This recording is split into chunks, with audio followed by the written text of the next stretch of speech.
Amén. Sí, usted sí ha experimentado la misericordia de Dios. Usted es un testimonio viviente de que su misericordia hoy se renovó, porque está aquí. Amén. Sí. Y bueno, ya retornamos nosotros de nuestras vacaciones. Sí, 17 días y la gente me dijeron, pero si no he hecho nada, hermano, ya se fue de vacaciones. Sí, pasamos momentos lindos con familia en el exterior y bueno, ya estamos nuevamente acá. Y me alegra que los hermanos hayan perseverado. Quería públicamente agradecer a cada uno de los hermanos que ha contribuido. Y me alegra mucho esto. La razón es sencilla, que no son personas que están tras hombres, sino tras la gloria de Dios. Sí, lo demuestran en su servicio. Gracias a los que estuvieron en la limpieza, en la apertura de iglesia, los equipos y los hermanos que estuvieron tras la enseñanza. De verdad, de todo corazón me alegra muchísimo de que esto lo hayan hecho para el Señor y no para el hombre. Bueno, mi querido hermano, estamos estudiando, después de haber hecho algunos cortes en algunas semanas por temas que se necesitaban o se requerían para momentos de una necesidad precisa. Ahora vamos a continuar con el estudio a la carta, la primera carta que el apóstol Pablo envió a Timoteo. La primera carta del apóstol Pablo a Timoteo. Hoy nos toca ver del capítulo 1, verso 12 al verso 17. Verso 12 al verso 17, mi querido hermano. Y bueno, yo le invito a que abra su Biblia y vamos a leer junto lo que el apóstol Pablo le envió a decir a su amado hijo espiritual Timoteo. Así que yo le invito a que abra su Biblia y me acompañe con la vista la lectura. Primera carta del apóstol Pablo enviada a Timoteo, capítulo 1, verso 12 al 17, dice lo siguiente: Doy gracias al que me fortaleció, a Cristo Jesús nuestro Señor, porque me tuvo por fiel poniéndome en el ministerio, habiendo yo sido antes blasfemo, perseguidor e injuriador, mas fui recibido a misericordia, porque lo hice por ignorancia, en incredulidad. Pero la gracia de nuestro Señor fue más abundante con la fe y el amor que es en Cristo Jesús. Palabra fiel y digna de ser recibida por todos, que Cristo Jesús vino al mundo para salvar a los pecadores, de los cuales yo soy el primero. Pero por esto fui recibido a misericordia, para que Jesucristo mostrase en mí el primero toda su clemencia, para ejemplo de los que habrían de creer en él para vida eterna. Por tanto, al Rey de los siglos, inmortal, invisible, al único y sabio Dios, sea honor y gloria por los siglos de los siglos. Amén. Amén. Oremos, hermano. Dios, en esta mañana, Señor, tu iglesia se reúne no solamente en este lugar, sino en todo el mundo, Padre, porque tú resucitaste un domingo, Señor, el primer día de la semana, y se estableció, Señor, que el domingo, Señor, sea dedicado tuyo. Esto a través del nuevo pacto que tú hiciste a través del derramamiento de tu sangre, el cual tú dijiste la ofrecías para rescatar al mundo. Señor, venimos, Señor, porque tenemos hambre de tu palabra. Queremos escuchar tu voz, Señor. Queremos que tú bendigas, Señor, nuestros corazones. Queremos que tú hables a nuestras vidas. Padre, que tú confrontes nuestras vidas, que tú redargullas, que reprendas, exhortes, Señor, que edifiques, Dios, porque te necesitamos, Jesús. Glorifícate en esta mañana en tu pueblo y haz que volvamos, Señor, a nuestros hogares con un corazón cargado, Señor, por querer aprender más de ti, Señor, de conocerte, Señor, porque esta es la vida eterna, conocerte a ti, al único Dios verdadero, y a Jesucristo, a quien tú has enviado para revelarte, Padre Santo. Que el Espíritu Santo cumpla su propósito aquí, conforme a sus propósitos y misericordia, Dios. Padre, que sea esta tu palabra, Dios, y no la mía, en el nombre de Jesús. Amén y amén. Bueno, mi querido hermano, quiero hacerle un recuento de lo que se ha podido, lo poco que se pudo observar en la carta a Timoteo, de lo que hemos venido observando. Bueno, el tema de Timoteo, la primera carta de Timoteo, aunque para muchos pueda parecer que habla solamente de la organización de la iglesia, a través de cómo se escogen los líderes como pastores, como diáconos, ¿sí? Y cómo se debe orar en la congregación, aun cuanto para muchos parece que ese sea el tema principal, aun cuando este sea parte del argumento que Pablo habla, no es el tema central de esta carta, sino que el tema central de la carta a Timoteo es que el evangelio, ¿sí?, produce un cambio de vida, que el evangelio produce un cambio y a través de ese cambio hay una transformación práctica y visible de los que creen en el Señor Jesucristo. Ese es el tema central de Timoteo, que el evangelio produce un cambio en la vida del creyente. Pablo da instrucciones a su hijo Timoteo para abordar la manera en que los cristianos deben de comportarse. Por ejemplo, en 1 de Timoteo 3, 14 y 15, Pablo le dice: esto te escribo porque tengo la esperanza de ir pronto a verte, para que si tardo sepas cómo debes conducirte en la casa de Dios, que es la iglesia del Dios viviente, columna y baluarte de la verdad. La carta está enmarcada por exposiciones sobre la falsa doctrina, ¿sí? Y las instrucciones la cual Pablo da sobre el comportamiento adecuado de que un cristiano debe de tener, ese está en relevancia, lo cual se desarrolla en contraste con los falsos maestros, con las falsas enseñanzas que estas personas estaban dando. Pablo estaba diciendo que quieren ustedes ver una evidencia de que están dando una mala enseñanza o una falsa doctrina. Mira cómo hay discusiones, mira cómo se tergiversa la palabra, cómo hay interminables contiendas dentro de este grupo. Pablo describe esto ya que solo la sana doctrina produce salud espiritual y las falsas doctrinas causan daño, causan distorsión de la verdadera santidad, que es un estilo de vida que solo se produce por el verdadero evangelio. Es imposible que falsa enseñanza, que falsos maestros produzcan genuinos creyentes.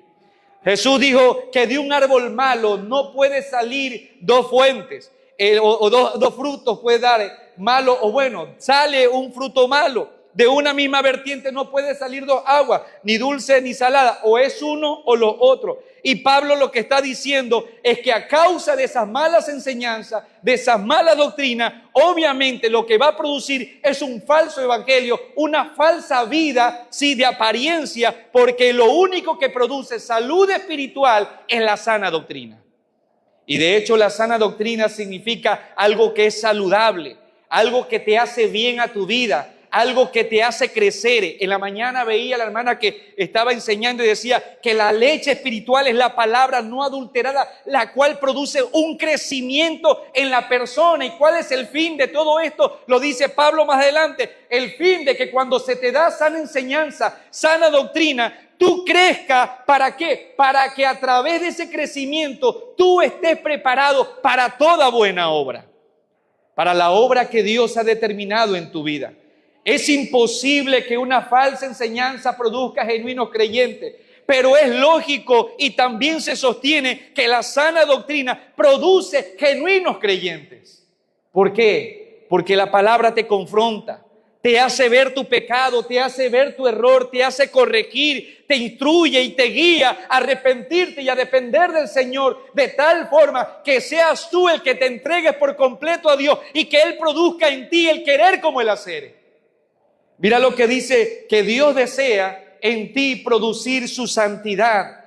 Y usted pregunta, ¿por qué Dios es empeñoso en que se produzca la santidad en mi vida? ¿Por qué? Porque Él te dejó a ti cuando te salvó, sí, con un propósito. Mira, cuando tú te convertiste a Cristo, Dios pudo haberte llevado inmediatamente al cielo. Y algunos dicen, gloria a Dios, así lo hubiera hecho. Es porque tú no has comprendido por qué te dejó. Porque Él quiere darte una misión. ¿Cuál es la misión? De que todos a través de la santidad práctica en ti vean a Dios. Dios desea, según Hebreos capítulo 12, verso 14, que sin paz y sin santidad nadie puede ver a Dios. Y la gente dice, ay, es que si no vivo en santidad no me voy al cielo. No, lo que Dios dice es que si tú no te esfuerzas en la santidad progresiva en este mundo, Dios no podrá ser reflejado para los demás. Porque tú eres el embajador.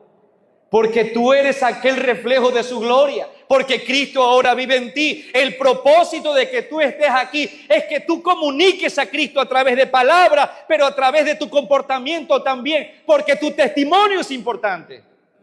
Por eso dice el apóstol Pablo, sí, que la sana doctrina produce genuinos creyentes. Y ese es el propósito de Timoteo. Estos falsos maestros estaban dañando la congregación en Éfeso, ¿sí? A través de fábulas y genealogías interminables. Y para respaldar a estos hombres sus enseñanzas o para sustentar sus enseñanzas como si fueran expertos de la ley, como Pablo lo dice en el verso 7 del capítulo 1, queriendo ser doctores de la ley, enseñan la ley, los mandamientos de Moisés, de la cual ustedes no las entienden y las hablan como si fueran unas personas expertas en la ley. No las entienden, no las pueden comprender, pero las afirman, le dice Pablo, ya que la ley tiene y cumple solo un propósito divino.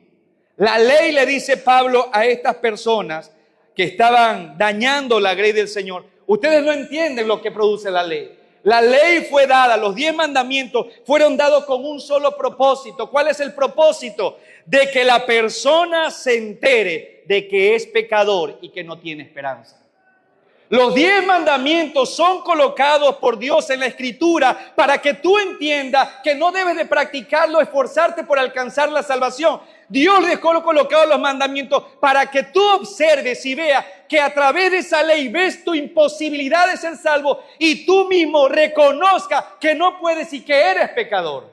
Ese es el propósito por el cual Pablo le da a estas personas cuál era el propósito de la ley. Y el propósito de la ley, que es un propósito divino, es llevar a las personas, como un instructor lleva a un niño a convencerse de que son pecadores. El propósito de la ley, de los 10 mandamientos, no es para que solamente te esfuerces practicarlo, que está bien, es loable. El propósito de la ley es para convencerte de que tú eres pecador. Y vamos a ver por qué. Sí, de que te enteres también de que Dios está airado contigo por haber roto sus mandamientos, de que tú estás desprotegido y que cada uno de los que incumplen los mandamientos merecen la justa condenación, el infierno. Estos falsos maestros de alguna manera se las habían arreglado, ingeniado para dar fábulas sobre la creación y querían remontar a la iglesia, que ellos también tenían parentesco con los patriarcas, enseñaban la ley y genealogía con el fin de decir, ¿sabes qué? Yo descubrí que mi tatarabuelo era descendiente de Abraham. Por tanto, como somos descendientes de Abraham, hay que vivir y practicar la ley, los mandamientos, porque a través de eso obtendremos la salvación y la vida eterna. Eso es lo que estaban enseñando aquellos falsos maestros. Y ahí es donde venían las discusiones grandes, interminables, acerca de la genealogía que Pablo habla en el capítulo 1. Fábulas sobre la creación y que venía, mi fulano fue hijo o nieto del rey David. Hoy venimos de allá. ¿Y cuál era el propósito de que ellos enseñaran eso? Era el propósito o el fin era muy parecido al de los judíos, los fariseos, donde trataban de justificarse ante Dios, no con arrepentimiento y fe en Jesucristo, sino con arrogancia, con orgullo, diciendo que eran hijos de Abraham. Ustedes recuerdan el relato cuando Jesús le dice, yo soy antes que Abraham. No puede entender a esta gente y decía, ¿cómo no tienes ni 50 años y tú dices que eres hijo de Abraham? Nosotros somos hijos de Abraham. Y Jesús le dice, si ustedes fuesen hijos de Abraham, a mí me amaran. Padre, nuestro padre es Abraham, le decían esta gente. Se jactaban de que Abraham fuera su padre, que David también sea parte de su parentesco, porque ellos creían que Abraham iba a estar a la entrada del cielo y decir, reconocer si era judío, pasa, si no eres judío, fuera. Eso es lo que creían ellos en este entorno. Ahora, ¿de qué manera estaban usando los falsos maestros la ley, entre otras cosas? Los falsos maestros en Éfeso, a quienes Pablo se le opone en esta carta a Timoteo, estaban usando la ley de manera ilegítima, distorsionando su real y verdadero propósito, como lo dice el verso 8 del capítulo 1. Pero sabemos, dice el apóstol Pablo, que la ley es buena si uno la usa legítimamente. ¿De qué manera intentaban usar ellos la ley? La intentaban usar para justificar a las personas por las obras de la ley. Ellos creían que la salvación o la justificación venía por guardar la ley, lo cual es contrario completamente al evangelio de la gracia del Señor Jesucristo. Esta era una forma de legalismo, imponiendo cargas y requisitos que no eran necesarios para la salvación. También estos falsos maestros se enfocaban en discusiones inútiles de genealogías interminables, se perdían en debates sobre minucias, sobre la ley, la genealogía, quizás judías, gnósticas, no lo sé, pero no edificaban ni llevaban a la fe genuina, sino que provocaban más preguntas y más divisiones dentro de la iglesia. Hermano, cuando un falso maestro se para delante de un púlpito, lo que causa es divisiones dentro de la iglesia. Cuando hay malas enseñanzas, falsas enseñanzas, lo que hay es división, ruptura, corazones rotos en la congregación. Y por eso la gente dice, no quiero saber del evangelio nunca más, porque para estar así como perros y gatos, mejor me quedo en mi casa. Porque las malas enseñanzas y los falsos maestros llevan a ese punto. Porque detrás de esta gente está Satanás. Y el fin de Satanás es destruir la grey de Dios. Amén. También estas personas desviaban la atención del evangelio al poner un énfasis indebido en la ley como un medio de salvación o de perfección. Los falsos maestros oscurecían la verdad central del evangelio. ¿Y cuál es la verdad central del evangelio que se refleja en la carta de Timoteo? La salvación por la fe en Jesucristo. La verdad central de toda la Biblia es la salvación por la fe en medio de Jesucristo. No hay otra manera que tú puedas ser salvo. No es guardando mandamientos o practicando leyes o ritos, etcétera, etcétera. La única manera que una persona accede a la presencia de Dios, según la Escritura, es solamente reconociendo que eres pecador, que necesitas la gracia de Cristo y reconocerlo a Él como tu Señor y Salvador para que puedas entrar al cielo. No hay ninguna otra manera. Y esta gente diluía el mensaje de la gracia, le restaba importancia a la necesidad del amor que nace de un corazón limpio, de una buena conciencia y de una fe no fingida, según Timoteo 1:5. Le restaba importancia a todo esto. Lo que ellos querían es esforzarse por practicar la ley más y más. Así como muchos en la actualidad, incluso dentro de la iglesia cristiana, se esfuerzan por cumplirla. Y quieren añadirle legalismo, sí, a la gracia que es el Señor. Yo he estado en lugares donde dicen muchas veces, si usted no entra con la falda hasta el tobillo, usted ha pecado contra Dios, no puede entrar a la iglesia. En alguna ocasión, y no es cuento lo que le voy a decir, fui a una iglesia porque me invitaron a predicar. 2 hermanas afuera esperando a las hermanitas que llegaban con hilo y aguja y una gilet. Le descosían para que baje la falda, porque era pecado.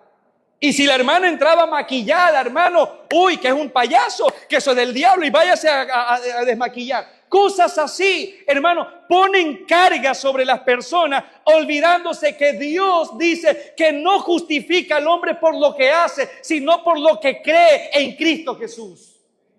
Esa es la única manera. Y hermano, y así vemos muchas iglesias, amado hermano. Una vez escuché a un hombre muy conocido, ya murió hace algunos años, que quedaba en José de Antepara, esta iglesia, Mariscal creo que se llamaba. Y el hermano, una señora entró invitada de no sé quién, hermano. Me invitaron también, yo estaba allá arribita, allá al rincón, al último. Me invitaba, la insistencia del hermano era que vaya, porque yo lo había invitado, entonces había quedado en que yo también tocaba a él. Hermano, esta señora estaba con falda. Y el hermano de aquí, cierra la puerta del infierno. ¿Usted cree que esa mujer volvió alguna vez a la iglesia? Usted puede creer aquello. Pero eso ocurre, hermano. Eso pasa. ¿Por qué? Porque ellos ponen cargas que Dios no ha puesto sobre las vidas. Y esto estaba haciendo la iglesia de Éfeso. La iglesia de Éfeso, estos falsos maestros, estaban poniendo cargas que tenían que cumplir la ley porque ellos también eran descendientes de Abraham, etc. ¿Sí? Por eso la genealogía. Ahora, mi querido hermano, y esto que Pablo pasa a describir, que la ley, aun cuando puede traer resultados malos, porque la ley puede traer resultados malos, ¿cómo lo puede traer? Que sencillamente si usted vive una vida mediocre, no va a ser salvo. Aun cuando trae resultados malos, si se usa mal, obviamente, es buena porque la ley fue dada por Dios. La ley no es mala, porque primero que nada, la ley de Dios viene de Dios. La ley es buena, los mandamientos son buenos, por supuesto que son buenos. Y Dios los colocó para beneficio de cada uno de nosotros. Y ya les voy a decir en qué consiste ese beneficio. Dios la dio para restringir la maldad del ser humano, sometiéndose a que si transgrede la ley, que son absolutos de Dios, estos que transgreden son merecedores del juicio y del castigo del Señor. Hoy usted vive en una época muy, pero muy peligrosa, como ninguna otra época. Ay, hermanos, los hermanos cristianos vivieron en el primer siglo la persecución. No, hoy es más peligroso que antes. Y le voy a decir por qué. Porque hoy por hoy la gente todo tiene por un relativismo. Que si algo te funciona a ti, pues chévere por ti. Ya no hay absolutos de Dios. O sea, ya la gente, ellos mismos se crean sus propias leyes. La ética, la moral ha cambiado. Ya en ciertos países ya es ético acostarse con niños, en el término sexual. En otros países todavía no. Usted ve que la sociedad va cambiando, pero la palabra de Dios permanece para siempre. Dios dio la ley de Dios para que toda la humanidad vea esa ley y dice, si tú transgredes esta ley te va a ir mal, porque yo soy el creador del cielo y la tierra y tú me respetas a mí. Pero ¿qué hace hoy la gente, hoy por hoy? Sencillamente no. La Biblia ya es un libro anticuado, sencillamente eso no me sirve. Yo me he creado mis propias leyes. Y como me va bien, entonces yo creo que Dios me las está aprobando. Eso es lo que dicen las personas.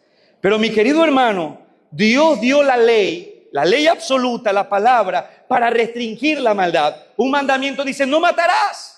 Y yo estoy seguro que los asesinatos que hay continuamente es porque en la casa, en la escuela, en cualquier lugar, nunca le dijeron ese mandamiento a aquel muchacho que hoy asesina sin piedad, despiadadamente. Y no sabe que Dios está irado con esa persona. Mire lo que dice Romanos capítulo 7, versos 7 al 12. Estoy dándole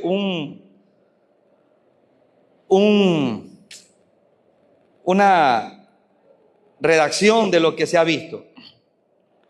Capítulo 7, verso 7. ¿Qué diremos, pues? Dice el apóstol Pablo. ¿La ley es pecado? O sea, ¿es mala? Y Pablo dice, en ninguna manera. No creas que la ley es mala, no, para nada. Pero yo no conocí el pecado sino por la ley, porque tampoco conociera la codicia si la ley no dijera, no codiciarás. Mas el pecado, tomando ocasión por el mandamiento, produjo en mí toda clase de codicia, porque sin la ley el pecado está muerto. Y si yo sin la ley vivía en un tiempo, pero venido el mandamiento, el pecado revivió y yo morí. Y hallé que el mismo mandamiento que era para vida, el propósito de Dios, a mí me resultó para muerte. Porque el pecado, tomando ocasión por el mandamiento, me engañó y por él me mató. 12. De manera que la ley a la verdad es santa y el mandamiento santo, justo y bueno. Los 10 mandamientos, la ley de Dios, son buenas y tiene propósitos buenos. En primer punto es porque la ley de Dios fue dada por Dios. Y todo lo que hace, dice Dios en la Escritura, es bueno en gran manera. ¿Qué más? Gálatas 3, capítulo 19. Pueden también verlo aquí en la pantalla si no lo encuentra de manera rápida. Entonces, dice el apóstol Pablo, ¿para qué sirve la ley? fue añadida, dice el apóstol, a causa de las transgresiones, o sea, los pecados, hasta que viniese la simiente, quien fue hecha la promesa, y fue ordenada por medio de los ángeles en la mano de un mediador. O sea, la ley es para restringir todo tipo de pecado, para que los hijos no se subleven a los padres y que a través de ese querer sublevarse a los padres, sepa que hay una autoridad superior que es Dios. Y Dios dice, honra a tu padre y a tu madre, y cuidadito le alza la mano, dice Dios. Entonces el muchacho se restringe. No te tengo a ti miedo a ti, papá, tengo miedo a Dios, porque me puede quitar la vida. En Durán yo recuerdo un caso, un muchacho cayó en las drogas y ese muchacho se perdió en las drogas, pedía plata a la mamá y ¿sabe lo que hacía? Porque no tenía papá. La hacía arrodillar obligada a la madre y le daba de latigazos para que le dé dinero. Hermano, no pasó mucho tiempo, ese muchacho perdió la vida en un accidente de tránsito. Porque detrás de los mandamientos está Dios. La ley tiene un propósito, restringir lo salvaje del ser humano, porque el ser humano sin ley es una bestia salvaje. Y está demostrado, mi querido hermano, aquello. Por eso los mandamientos están ahí. Ahora, la ley sirve para mostrar, aparte de eso, mi condición de pecador. ¿Y qué más? Y llevarme a Cristo. Porque si no conozco lo que he hecho contra la santidad de Dios, no tendría oportunidad ante el Dios que es 3 veces santo. Mire Gálatas 3:24 lo que manifiesta el apóstol Pablo mismo diciendo ahí. De manera que la ley ha sido nuestro ayo, un esclavo que adoctrinaba niños, para llevarnos a Cristo, a fin de que fuésemos justificados por la fe. O sea, la ley sirve también para mostrar mi condición de pecador y llevarme a Cristo. Por eso dice, ahora, ¿qué es un ayo, mi querido hermano, para que entienda? Es un esclavo responsable de la educación de un niño. Especialmente ellos estaban puestos para señalar y castigar el mal comportamiento de aquel niño.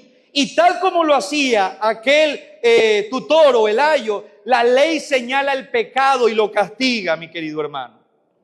La ley sirve para señalar mi pecado y castigarlo.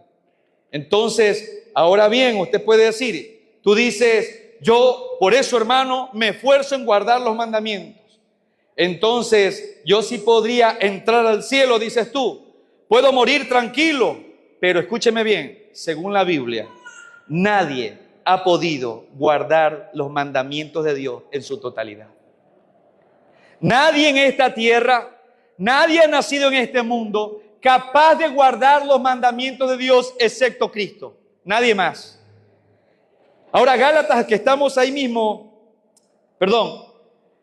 en Mateo, capítulo 19, verso 16, porque si usted cree que se esfuerza por guardar los mandamientos, hubo un muchacho joven de los fariseos, atrevido, por cierto, fue delante de Jesús. Y mire lo que le dice, Mateo 19, verso 16. Entonces vino uno y le dijo, el paralelo en Marco y Lucas dicen que era uno de los fariseos. Uno vino y le dice, maestro bueno, ¿qué bien haré para tener la vida eterna? Él le dijo, ¿por qué me llamas bueno? Ninguno hay bueno sino uno, Dios. Mas si quieres entrar a la vida, guarda los mandamientos. Él se contentó, uy hermano, ya estamos, adentro contigo. Yo no miento, yo no chupo, yo no fumo, a veces me inyecto, a veces, yo me esfuerzo. Sí, yo me esfuerzo. Y mire lo que él dice, le dijo en el verso 18 del capítulo 19, ¿cuál es, maestro? Jesús le dice, no matarás, no adulterarás, no hurtarás, no dirás falso testimonio, honra a tu padre y a tu madre y amarás a tu prójimo como a ti mismo. El joven le dice, todo eso lo he guardado de mi juventud, ¿qué más me falta entonces? Ya nada, ya lo he hecho todo. Pero él no se da cuenta que tenía un orgullo tremendo y Jesús a duras penas le toca la segunda parte de los 10 mandamientos, que que se refiere al prójimo. Jesús ni siquiera había comenzado con el primer mandamiento: no tendrás dioses delante de mí. Y Jesús le dice: con que tú has guardado todos los mandamientos, chapulín colorado. Eso es lo que le trata de decir. No, Señor, usted no ha hecho eso. Le dice: como tú dices que has hecho todo, entonces vende todo lo que tienes y dalo a los pobres. ¿Y qué ocurrió? Dice que este muchacho se entristeció porque tenía muchas riquezas y se fue a perderse. Y la otra parte dice que Jesús lo amó a este muchacho. Y Jesús le dice: cuán difícil es para un rico, ¿sí?, que abandone sus riquezas o que entre al reino de los cielos. ¿Por qué razón Jesús le dice: vende todo lo que tiene? Porque Jesús quería mostrarle que ni siquiera había completado el primer mandamiento, diciendo: ¿sabes qué? Entonces vende todo lo que tiene. Porque ese muchacho tenía el amor, su confianza puesta en las riquezas. Y de pronto tú dices: bueno, yo no tengo dioses ajenos. Vamos a ver, ¿a quién tú amas más que al Señor? ¿Cuáles son tus prioridades en el día al día? ¿A qué le dedicas más tiempo más que al Señor? Eso es un ídolo. Entonces, hermano, ninguno de nosotros siquiera pasamos el primer mandamiento. ¿Y qué ocurre con esas personas que no pasan ni siquiera el primer mandamiento? En términos muy de los muchachos, estamos fritos, hermano.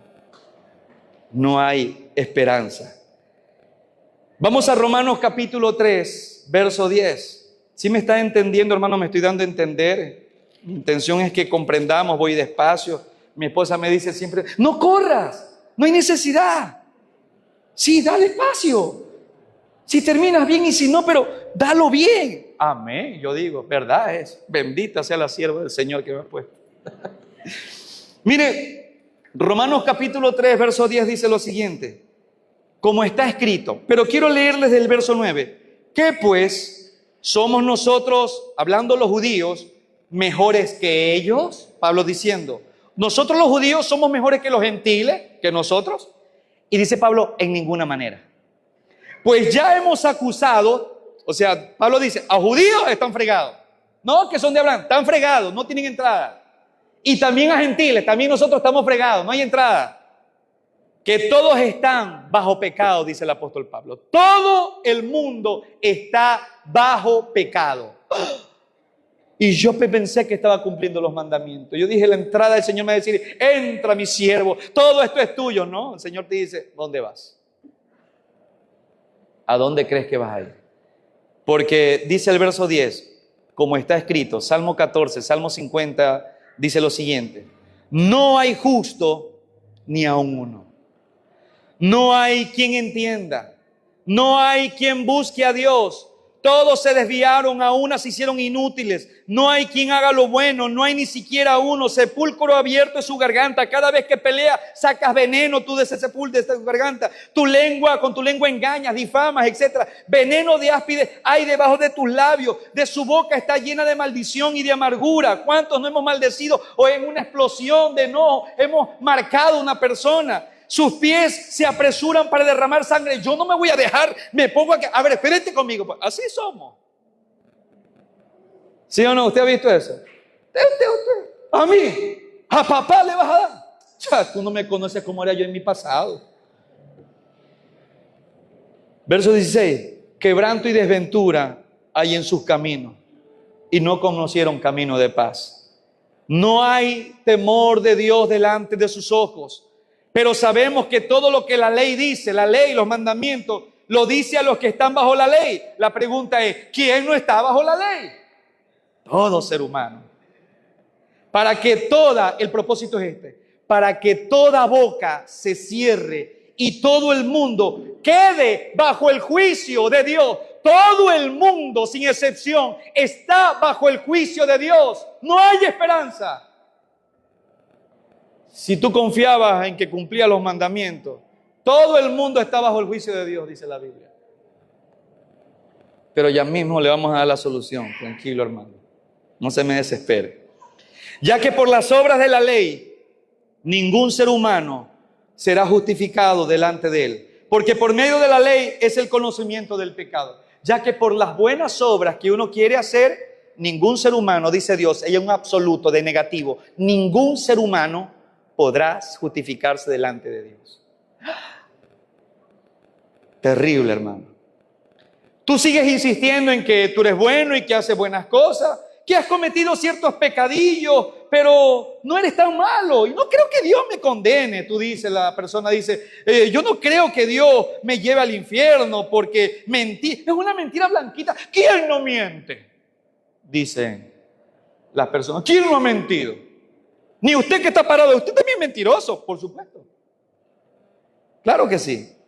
Mire Gálatas capítulo 3, verso 10. Lo siguiente al 12, 10 al 12. Gálatas 3, verso 10 al 12. Porque todos los que dependen de las obras de la ley, o sea, de las buenas obras, o sea, depende de tu salvación, de lo que tú haces, ¿sí? Están, ¿qué dice ahí? Léalo usted mismo. ¿Está qué? Bajo maldición. Pues está escrito, o sea, es palabra de Dios, maldito todo aquel que no permanece en todas las cosas escritas en el libro de la ley para hacerlas. Todos los que no hacen todo lo de la ley son personas que están bajo la maldición que Dios ha delegado a aquellas personas. Mire, seguimos. Y porque la ley, ninguno se justifica para con Dios. Es evidente porque el justo, el que quiera ser justificado, no es por obra, solamente entregando su corazón en fe a Jesucristo. Y ya les voy a explicar por qué. Y la ley no es de fe, es de práctica, es de hacerla sí o sí. Eso es lo que es la ley. Sino que dice, el que hace estas cosas vivirá por ellas. Si tú haces esto, cumples todos los 10 mandamientos, entonces tú vivirás y entrarás al reino del cielo, porque será declarado justo, dice el Señor. Mire lo que dice Santiago, porque esto no solamente del apóstol Pablo, el hermano del Señor escribe en Santiago capítulo 2, versos 10 y 11. Dice también lo siguiente: porque cualquiera que guarde toda la ley, los 10 mandamientos, que son el concentrado de todos los mandamientos, el que guarde toda la ley, pero ofende en un punto, ¿qué ocurre ahí con ellos? Se hace culpable de todo, porque el que dijo, no cometerás adulterio, y tú dices, yo no he cometido adulterio, hermano, también ha dicho, no matarás. ¿Y cuándo yo he matado, hermano? Cuando insultaste a una persona. Cuando tú dijiste, ¿cómo quisieras darte duro? Cuando hiciste en tu corazón y te imaginaste cómo le dabas, cómo le golpeabas, cómo le insultabas, porque te ofendió, tú mataste. Porque así lo dijo Jesús. Oíste que fue dicho, no matarás, o sea, físicamente matar. Pero yo te digo, cualquiera que odia, insulte a su hermano en su corazón, ya es un asesino. Y ese es el real sentido de la ley, para que usted pueda ver. Y no se me inquiete, hermano, que seguimos para adelante, tranquilo. Por esto Pablo pasa a dar en Timoteo ahora, capítulo 1, pasa a dar desde el verso 9, a estos hermanos de la iglesia de Éfeso, pasa a darle un pequeño listado de pecados en los cuales las personas están encerradas bajo la ley. Y dice el verso 9, conociendo esto, que ya saben que la ley es buena, que la ley no fue dada para el justo. Y note que eso está en singular, el justo, sino para los transgresores y desobedientes, plural, para los impíos, para los pecadores, para los irreverentes, para los profanos, para los parricidas, los que matan al padre y lo golpean, para los matricidas que matan a la madre y la golpean o le insultan, etcétera, etcétera, para los homicidas, los que matan por placer, para los fornicarios, para los sodomitas, para los secuestradores, para los mentirosos, para los perjuros y para cuantos se opongan a la sana doctrina, según el glorioso evangelio de Dios bendito que a mí me ha sido encargado, dice el apóstol Pablo. Pablo da ese listado y le dice a estos hermanos que estaban confiando en la ley por las genealogías interminables que daban y el mal uso que le estaba dando, diciéndole, son tontos ustedes, quieren confiar en la ley y la ley los condena a cada uno de ustedes. Y tú puedes decir, no hermano, yo creo que Si he guardado los 10 mandamientos. Bueno, yo te voy a hacer una encuesta, un examen. ¿Has mentido alguna vez? ¿Quién no ha mentido? ¿Quién no ha mentido? Dice. Ahí está. Eres mentiroso. Y la Biblia dice, no mentirás. Y en el Nuevo Testamento dice que ningún mentiroso entrará en el reino de los cielos. Fregado. ¿Has jurado en vano? Sí. Entonces eres un perjuro. ¿Has jurado por Dios sabiendo que lo que estás diciendo es una mentira y dices por Diosito Santo? Ahí está. Eres un irreverente y aparte eres un profano porque aparte tomas el nombre de Dios para justificar tu sinvergüencería. ¿Has ofendido a tu madre o a tu padre? Eres entonces un parricida y un matricida. Dios considera un insulto como si hubieses matado a la persona. O sea, mi querido hermano, usted es un asesino al igual que yo. Por no respetar a nuestros padres. ¿Has mirado, codiciado a una mujer? Aquí dice, no cometerás fornicación. A un hombre o a una mujer has codiciado, eres un fornicario, eres un adúltero. Tienes inclinaciones sexuales que no son apropiadas, atracción hacia personas de tu mismo sexo. Ahí está, entonces también eres homosexual o lesbiana. Está difícil, que esta es la misma categoría, mi querido hermano. Por esto Pablo dice que la ley cumple un propósito y se lo dice a los cabezones de la iglesia de Éfeso. ¿Por qué se quieren hacer esto? No. La ley tiene un propósito y el propósito es mostrar que eres un pecador y que estás desprotegido y que tu sentencia es muerte, una eternidad en el infierno. Ese es el uso legítimo de la ley, porque el que no cumple es perfectamente los 10 mandamientos y falla en uno, ese es condenado. Porque pone su esperanza en los mandamientos. Y Jesús dijo, ¿quieres saber qué dicen los 10 mandamientos? Lo dicen estas palabras: sé perfecto como mi Padre Celestial es perfecto. Ese es el estándar que Dios coloca. ¿Usted es perfecto? No es perfecto. Yo soy perfecto, no soy perfecto. Y por eso dice el apóstol Pablo más adelante, por eso he sido puesto, encomendado para predicar el evangelio glorioso de nuestro Dios bendito. Mire Romanos capítulo 3, verso 19. Lo veo callado, mi hermano. Tranquilo, que ya vamos a la solución. Dice, pero sabemos que todo lo que la ley dice, lo dice a los que están bajo la ley, para que toda boca se cierre. Que todos los que están bajo la ley, la pregunta sería, ¿quién no está bajo la ley? ¿Quién? Nadie. Todos estamos bajo la ley. Todos somos culpables delante de Dios. Y esto es para que toda boca se cierre y el mundo entero quede bajo el juicio de Dios. Por eso dice Romanos 3:20 más adelante, ya que por las obras de la ley ningún ser humano será justificado delante de él, porque por medio de la ley es el conocimiento del pecado. Ya que por las buenas obras ningún hombre será justificado, porque por medio de la ley es el conocimiento del pecado. Ahora tú dices, ¿y entonces, hermano, qué hago? Estoy fregado. ¿Para qué vengo a la iglesia?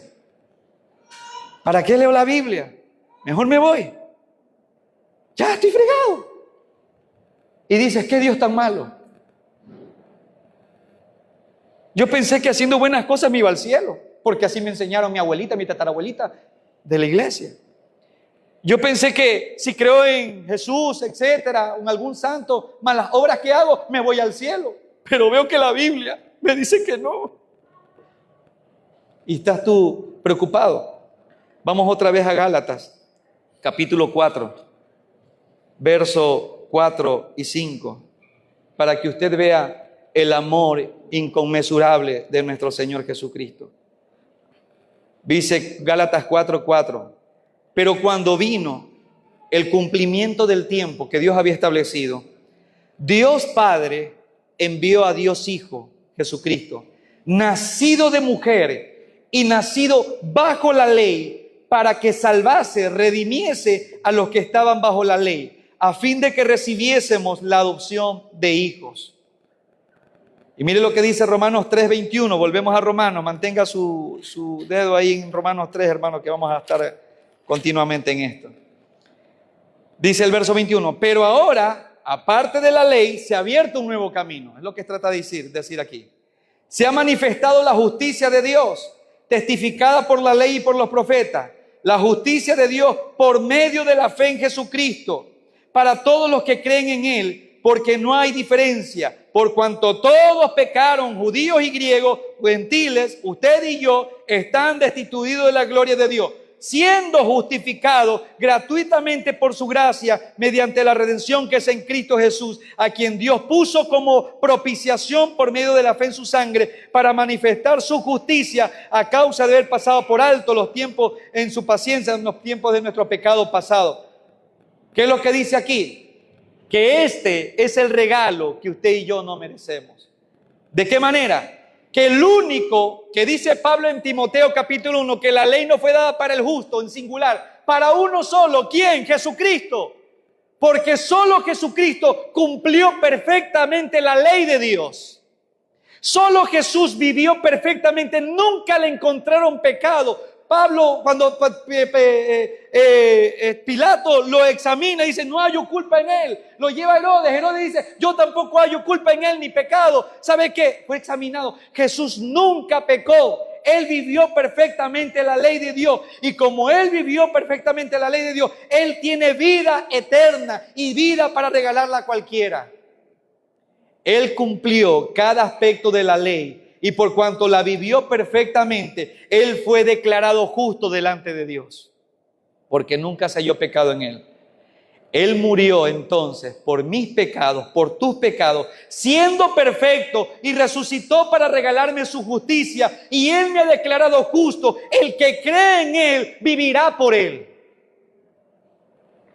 Como no tienes escapatoria, porque la ley te condena, el único capaz de cumplir la ley, de haberla vivido perfectamente, es Jesucristo. Él muere injustamente, pero tomando tu lugar y el mío, al morir en esa cruz del Calvario, despiadadamente siendo azotado, atormentado, Él tomó tu lugar y el mío para regalarnos su justicia y vivir con Él eternamente.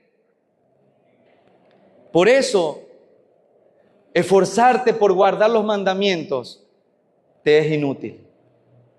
Claro, como cristiano ahora debe de cumplir la ley de Dios, por supuesto.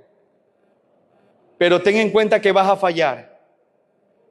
¿Y cuál es el remedio? Hijitos, dice Jesús en 1 de Juan, estas cosas te escribo para que no peques. Pero si tú pecas, abogado tienes para con el Padre, a Jesucristo el justo, el cual intercede por ti y te defiende delante del Padre.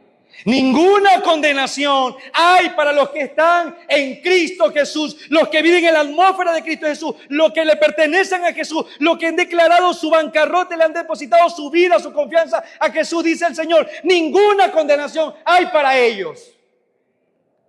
Nada te puede condenar ahora, porque el que fue perfecto te regaló su perfección a ti.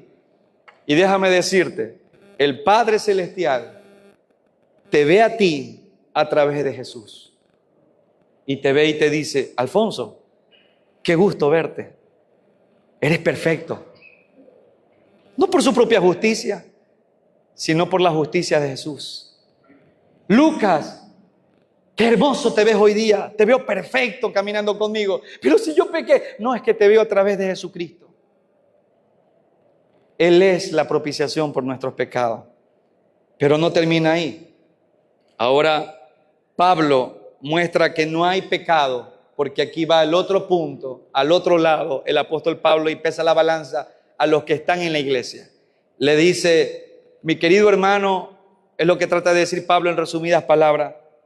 Si tú viniste a la iglesia, sí, por motivos equivocados, si tú has venido a la iglesia o al Señor porque sentías un vacío en tu corazón y eso te trajo al Señor, porque solo el Señor puede llenar tu corazón. O si tú dices sencillamente, es que, hermano, yo no quiero irme al infierno, por eso vengo a Jesús. Son motivos equivocados. Es que yo vengo, hermano, porque me ofrecieron irme al infierno y yo acepté y me vine acá a la iglesia. Porque ¿quién quiere ir al infierno? Por eso viene, hermano. Está equivocado, mi hermano, también. Porque el apóstol Pablo, ahora en el verso 12 de 1 Timoteo, se pone como ejemplo de algo importante. Y dice lo siguiente el apóstol Pablo. Doy gracias al que me fortaleció, a Cristo Jesús, Señor nuestro, porque me tuvo por fiel poniéndome en el ministerio. Habiendo yo sido antes blasfemo y perseguidor e injuriador, mas fui recibido a misericordia porque lo hice por ignorancia, en incredulidad. Pero la gracia de nuestro Señor fue más abundante con la fe y el amor que es en Cristo Jesús. Palabra fiel y digna de ser recibida por todos, que Cristo Jesús vino al mundo por una sola cosa. No para enriquecerte, no para darte felicidad y dicha. Vino por una sola cosa, salvar a los pecadores, dice el apóstol Pablo. Vino por una sola cosa, salvar a los pecadores. Y Pablo dice, de los cuales yo soy el primero. Yo estoy encabezado en la lista. Yo soy el primer pecador. Él vino por mí. Pero por esto fui recibido a misericordia, dice Pablo, para que Jesucristo mostrase en mí, el primero, toda su clemencia, para ejemplo de los que habrían de creer en Él para vida eterna. Por tanto, al Rey de los siglos, inmortal, invisible, al único sabio Dios, sea honor y gloria por los siglos de los siglos. Pablo le empieza a decir a la iglesia de Éfeso, quiero decirles a ustedes que están ahora confiando en las genealogías y en la ley, y que ahora algunos de ustedes han entrado a la iglesia porque se sentían vacíos, porque se sentían que no quieren ir al infierno, o porque me parece agradable el entorno de los hermanos cristianos, es saludable con ellos, pero no entraste bajo arrepentimiento o reconocimiento que tú eres un pecador y que mereces el juicio de Dios. Tú no has sido perdonado. Y Pablo empieza a decir lo siguiente: doy gracias al que me fortaleció, a Cristo Jesús, nuestro Señor, porque me obtuvo por fiel. Pablo empieza a describir y dice lo siguiente el apóstol: yo ahora soy apóstol, pero ¿saben qué? Quiero que sepan cada uno de ustedes que yo fui el peor de los pecadores. Pablo a veces se recordaba y se sentía tan mal de lo que había hecho. A veces hay personas que se los confrontan y dicen, tú hiciste esto. Yo no me acuerdo. Tú me hiciste daño. Y dice, yo no. ¿Se ha visto esa persona? Pero si tú eres y tú dijiste esto, yo nunca. Ay, no, pues tenemos un santo. Era que Pablo diga que habían dos justos, no solo uno. El no reconocer un pecado, mi querido hermano, te hace culpable. Yo hice mucho daño. Esta persona hice mucho daño en mi vida pasada. Aun cuando decía que yo era cristiano, pero yo reconozco que no era cristiano. No había venido la salvación a mi vida. Por muchos años en la iglesia, marqué personas, destruí corazones. Ahora que visité a mi familia allá, me volví a recordar de lo que le hice a aquella persona.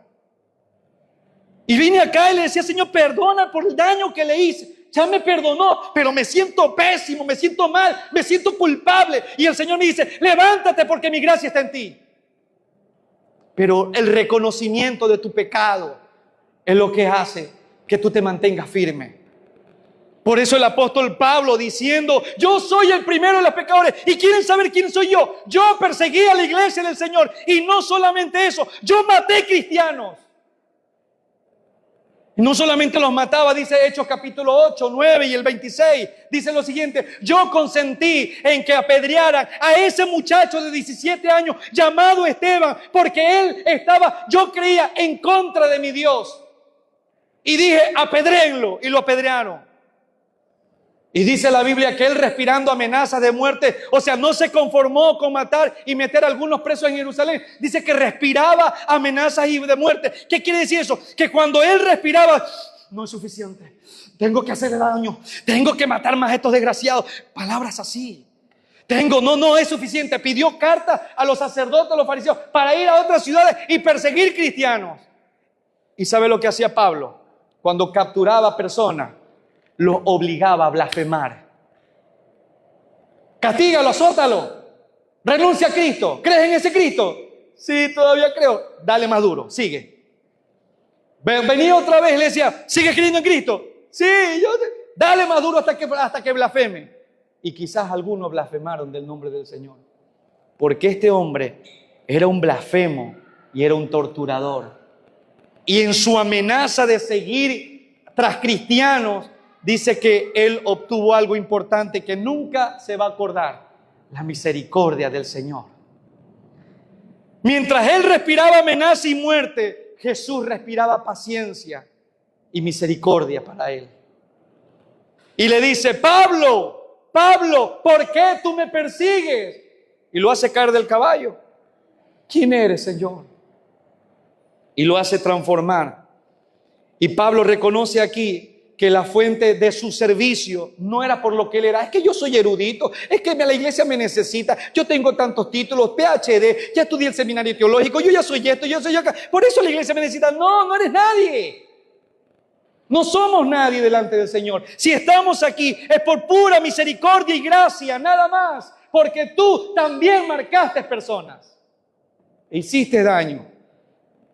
Y Pablo reconoce que la fuente, la capacidad del servicio era Cristo. Por eso dice: doy gracias al que me fortaleció, a Cristo Jesús nuestro Señor, porque me tuvo por fiel, poniéndome en el ministerio. No es que él era fiel, él era perseguidor, él era asesino, él era blasfemo, etc. Pero Dios lo puso como fiel. Y ahora tienes años en el Evangelio y te crees que caminas perfectamente. Que estás en la iglesia y santo, aleluya, y que está todo bonito. Estás ahí solo por la misericordia del Señor, porque solo Él te sostiene. Más nada. Y Pablo continúa en Timoteo diciéndole, y esta es la razón por la cual le tuvo por fiel. Y él narraba toda sus horrores que había cometido en 1 de Timoteo, y dice: poniéndome en el ministerio. ¿Sabe lo que Pablo estaba haciendo aquí al relatar eso? Es que Pablo así, es que yo me sorprendo. Pablo estaba así, es que no me alcanza mi mente finita a saber lo que está pasando. ¿Cómo yo, siendo tan, pero tan malo, tan perverso, cómo es que estoy ahora de predicador para los gentiles? No lo entiendo, es lo que dice Pablo. Por eso dice, Él me puso en el ministerio. Pablo estaba sorprendido, poniéndome en el ministerio, habiendo yo sido antes blasfemo, perseguidor, injuriador, mas fui, dice ahí, recibido a misericordia, porque lo hice por ignorancia e incredulidad. Y Pablo aquí no se está justificando. Es que yo lo hice porque era ignorante. Ningún pecado será justificado delante de Dios, incluso por omisión. Ninguno. No será perdonado. Y Pablo no está tratando de justificarse, sino que él decía: yo perseguí porque era ignorante, desconocía, porque creía que servía al Dios verdadero y vivo. Por eso maté, encarcelé, hice todas estas cuestiones. Pero ¿sabe qué? Lo sorprendente es que estoy en el ministerio habiendo sido blasfemo, injuriador y maloso, perseguidor. Pero fui recibido a misericordia, porque lo hice en ignorancia de incredulidad. Y Pablo, yo fui todo esto, hermano. Y yo creo que, ¿sabe lo que le falta a la iglesia? Humildad. Hay demasiado orgullo en la iglesia. Y nótelo usted, cuando usted ora, te derramas delante de Dios implorando misericordia por tu pecado. Mano, yo he pecado, yo sigo pecando. Pero yo voy al Señor, digo: perdóname, Padre. Y viene el Espíritu de Dios y me hace sentir mal, pésimo. Me arrepiento. ¿Cómo es tu oración? Y Jesús pone como ejemplo algo importante. Habían 2 hombres que subieron al templo a presentar sus oraciones, sus ofrendas. El uno: gracias, Señor, por todo lo que tú me das, porque yo diezmo, porque colaboro con la iglesia, porque hago esto, porque soy bonito, porque ayuno 3 veces a la semana, porque vigilo, porque hago esto. Ay, gracias, Señor, porque no soy como ninguno de estos. ¿Cómo es tu oración? Y Jesús dice: pero había un hombre allá atrás que era publicano, un odiado por la sociedad, un recaudador de impuestos, uno que era despreciado allá atrás. No se atrevió ese a levantar su cabeza, y él decía: sé propicio a mí, Señor, que soy pecador. Y Jesús dice: ¿quién crees tú que fue justificado delante de Dios? El publicano. Ay, pero me jacto yo de que soy ahora un pastor y predicador. Hermano, Y quizás tú estás pasando pruebas y dificultades. Déjame decirte que tú no mereces eso. ¿Verdad, hermano, que no merezco esto? No. ¿Verdad que no merezco nada de esto? ¿Verdad? Sí, es injusto. No, mereces más. Mereces el infierno. Así de sencillo. Y reniegas por la vida que tienes. Esta enfermedad, estas cosas que me vienen a la vida. Dios dice, oye, te estoy dando suave. Y lo que te estoy dando lo necesitas. Porque quiero que reproduzcas mi santidad a través de tus dificultades. Para que la gente vea que en tu prueba, en tu dificultad, me sigues alabando. Pero la gente, ¿cómo ora? Y a veces escucho en púlpitos orar con una falsa humildad. Gracias, Señor, porque tú me rescataste de mi vil pecado. Pero, hermano, el tono de cómo hablan, la manera como lo expresan, no denota lo que dice verbalmente. Porque, hermano, lo que hay dentro de tu corazón se expresa en tu exterior. Y la naturaleza inmerecida de la gracia de Dios, Pablo la describe en el verso 13 al 16, y con esto ya no digo esa palabra porque mi esposa me dice siempre, no digas que vas a terminar porque nunca termina. Habiendo yo sido antes blasfemo, perseguidor, injuriador, entiendan ustedes esto, iglesia de Éfeso, que no cumpliendo mandamientos van a ser rescatados. No es por eso.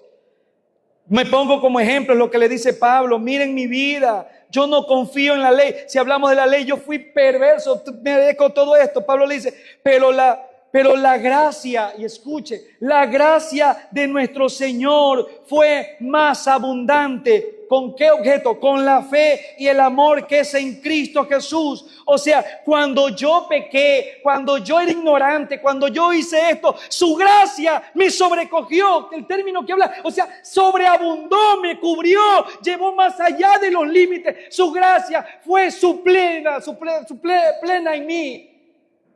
Fue suprema en mí. Su gracia me llevó más allá. No lo merezco, pero por su gracia sigo viviendo aquí. Y ahora soy puesto en el ministerio, lo que dice el apóstol Pablo. Y ahí Pablo dice ahora sí, y esta es la única palabra fiel, y entienda, por la cual un hombre puede ser salvo. Y Pablo dice, palabra fiel, o sea, genuina, verdadera. Palabra fiel y digna de ser recibida por todos. Recuerdan, todos están bajo condenación. Ahora les doy una palabra de esperanza. Para todos ustedes, palabra fiel y digna de ser recibida por todos. Que Cristo Jesús vino al mundo para salvar a los pecadores, de los cuales yo soy el primero. El propósito de haber venido a Cristo a este mundo fue para salvarte a ti y salvarme a mí. Ese fue su propósito. Y Pablo no está diciendo de los cuales yo soy el primer rescatado. No. Yo soy el primero que estoy en la lista de los rescatados. No, Pablo está diciendo de los cuales yo soy el primer pecador. Me pongo en la primera fila. Ahí estoy delante. Yo soy el primer pecador, Señor. O sea, Pablo reconocía quién era. Y usted ve a Pablo no pidiendo, Señor, no permitas que pase problemas, tribulación. Pablo decía, yo merezco esto. Le oró 3 veces pidiendo que quitara su aguijón en su carne, una enfermedad, algunos dicen. Pero la voz del cielo fue y le dijo el Señor, bástate de mi gracia, porque mi poder se perfecciona en tu debilidad. Ya no reniegues, ya no te pongas hecho el terco conmigo. Mi poder se va a perfeccionar en tu debilidad. Es que tengo recuerdos del pasado, es que me hicieron daño, es que no logro perdonar. Bástate mi gracia, yo permití aquello. Mi poder se perfecciona en tu debilidad, ¿entiende? Ya no más. Y Pablo dice, yo soy el primero de los pecadores. Y verso 16, por esto, y aquí está el propósito, por qué Dios te rescató y por qué me rescató. por esa gracia que abundó en mí, por esa gracia que me sorprende cada día que me despierto, por esa gracia que no la entiendo, no la merezco, no debo tenerla. Por esa gracia, dice el Señor en su palabra, el verso 16 dice, por esto, dice el apóstol Pablo, por esto fui recibido misericordia. Hay un plan por el cual tú fuiste recibido misericordia, para que Jesucristo mostrase en mí, el primero, toda su clemencia, para ejemplo de los que habrían de creer en Él para vida eterna. ¿Por qué fuiste recibido a misericordia? Para mostrar en tu vida la clemencia y la misericordia del Señor a los demás. ¿Por qué fuiste rescatado? Para mostrar misericordia de Dios para los demás. A eso se refiere el Señor. De que tiene que hacer contigo, pulirte, etcétera, porque Dios quiere que tú muestres su clemencia, su misericordia a los demás. Y Pablo dice lo siguiente: por tanto, al Rey de los siglos, explota en una alabanza, cuando se sorprende él mismo de lo que habla, al Rey de los siglos. Yo me imagino a Pablo de rodillas y diciendo, al Rey de los siglos. No es suficiente con decirlo al Rey de los siglos. Al Rey de los siglos, dice el apóstol Pablo. Al inmortal, al invisible, al único y sabio Dios, sea honor y gloria por los siglos de los siglos, porque solo Él lo merece.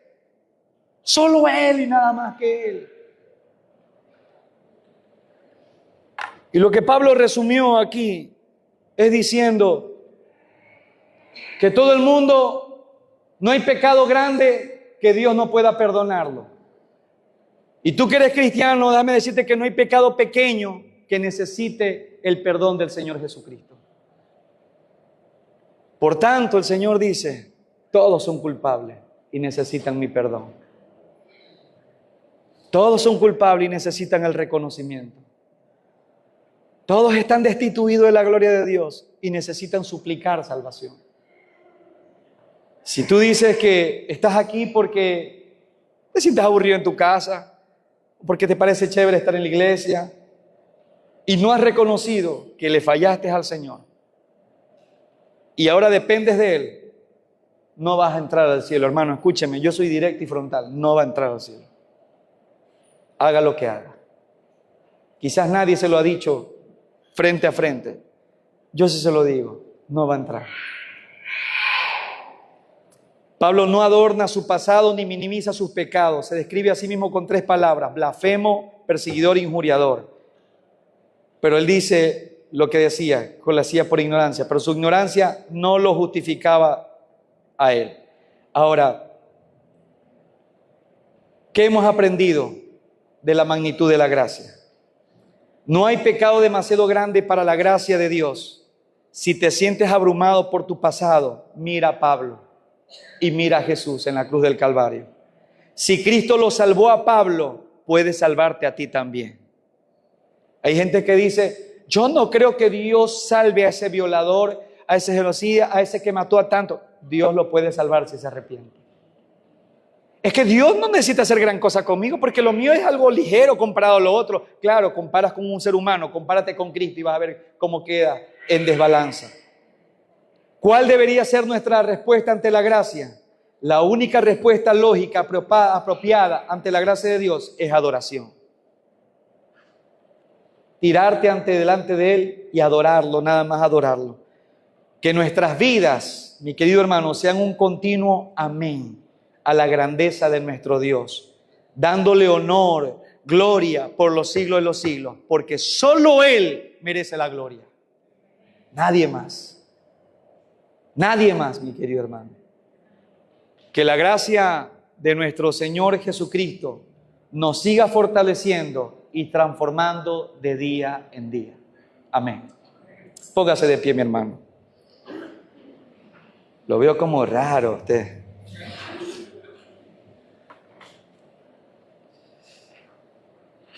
Vamos a orar. Vamos a decirle al Señor